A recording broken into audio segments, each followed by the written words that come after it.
पहले जैसे अब ना भलाई चलता। ए राजा चार दिन सबर करी। पहले जैसे अब ना भलाई चलता। तनी हटके सूती देहिया के दवाई चलता। जवन जही सैया ओही के दवाई चलता।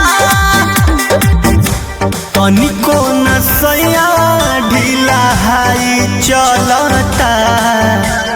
मान जाइना तनी हटके सूती देहिया के दवाई चलता।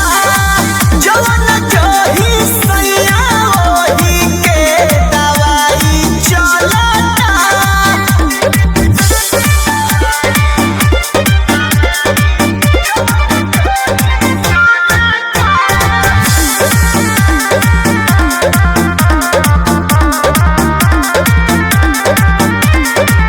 से जब रहे जकारा देह से नयंगे जकारा।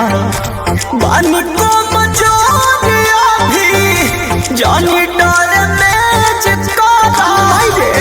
कहाँ जाए रे से जब रहे जकारा देह से नयंगे जकारा। बानी को मजोरिया भी जानी बात बुझता रे कमाई गलता। तनी हटके सूती देहिया के दवाई चलता। जवन जही सैया ओही के दवाई चलता। कपसूल खातनी राजा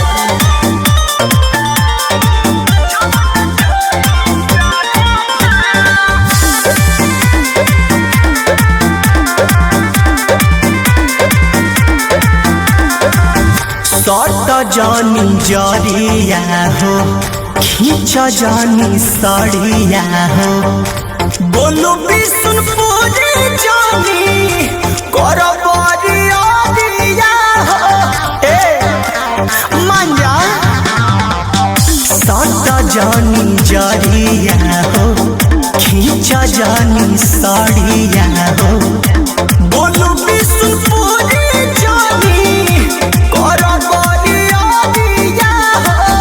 सकती सोना मन में तहरा कथी बोलता।